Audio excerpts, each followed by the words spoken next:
Thanks for joining us. It's the results we were all expecting, with 364 against and 194.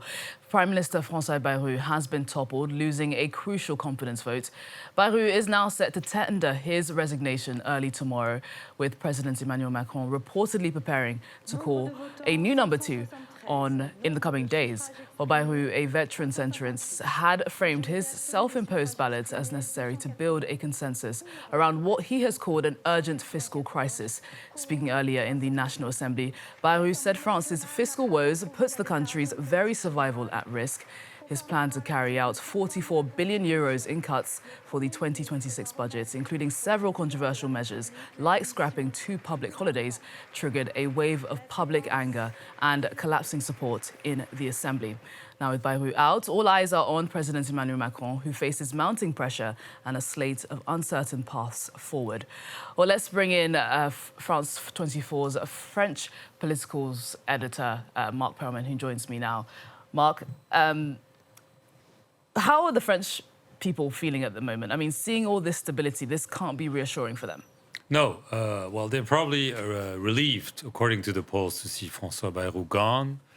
80% were opposed to him, so they're probably relieved. However, at the same time, they're probably worried because it's 9 months after a prime minister that lasted a few months.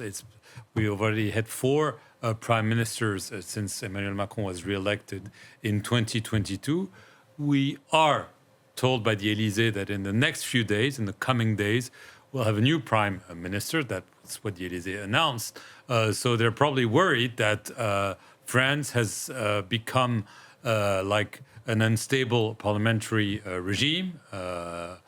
Italy comes to mind, although Italy has been more stable in the few years. Or some are thinking about the Fourth Republic, the late 1950s, when there was so much instability that we came with a new republic, the Fifth Republic, and Charles de Gaulle, and so on. So they're deeply worried because they've heard, because they couldn't do anything else, all the warnings about the debts by François Bayrou, who again today came up with this mantra that the debt was paralyzing France today, was endangering France tomorrow, saying that this was immoral, that this was a slavery for France's youth, and so on. So they're hearing all the warning signs, the rating agencies coming down on France, Brussels watching, financial markets jittery, and no growth. And so they don't see any solution because they think Emmanuel Macron will again come up with a prime minister that will not be able to garner, if not a majority, at least not an opposing majority. They don't really see this as a solution. So they saw already the snap election that was clearly a fatal mistake by Emmanuel Macron last year. That's a possibility. Or, as Jean-Luc Mélenchon has repeated today after the vote, that he wants the president to resign. Emmanuel Macron has repeatedly said, there's no way I will resign before the end of my mandate. So there's a lot of uncertainty, a lot of concerns, because this political situation is very bad. The economic situation is not very promising. And the social situation could become dire. We're seeing calls to block, quote unquote, the country in 2 days. On September 18th, there's supposed to be a day of unions walking on the street. So all the warning signs are there, and they don't see many signs of hope. So that's why there's a lot of worries now. There might be some smiles, but not really much to be happy about now.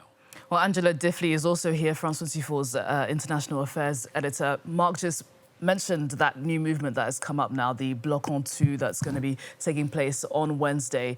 What can we expect from that day of protest? We don't know, is the short answer. This is a grassroots movement which emerged through social media, and that in itself is extremely worrying for the authorities. They don't know what is being planned. They have tried to infiltrate unsuccessfully. You know, it's very unclear what is going to happen.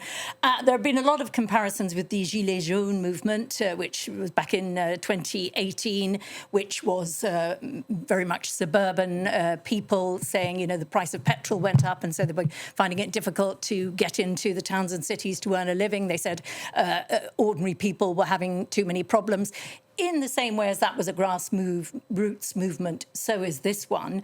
And the trade unions' position on this day of action, this day to block France on Wednesday, was hesitant at the beginning. Some of them have now come on board, but they were very worried. They were worried at not being involved because the trade unions felt they had been sidelined when the Gilets jaunes protests erupted, and they didn't want, again, to be seen as not having their finger on the pulse. Equally, they do not want to attach themselves to a movement which they do not control and which might spin quickly out of control.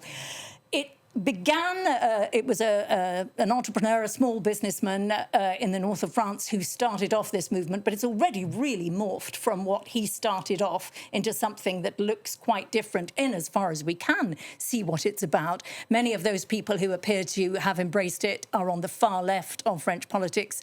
They say they voted for the far left in the last elections.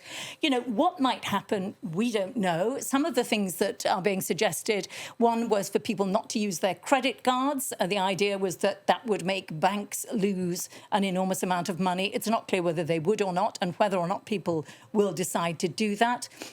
Another idea being thrown out there is that people should go to supermarkets, fill up their trolleys, and then not pay.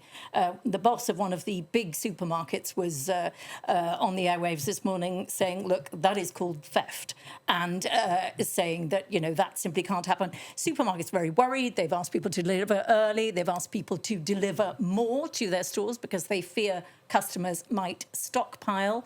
Some of the trade unions now have come on board, particularly the transport trade unions, some of them. People don't know what might happen and whether this will become something wide-scale disruption, blocking France and violent or not.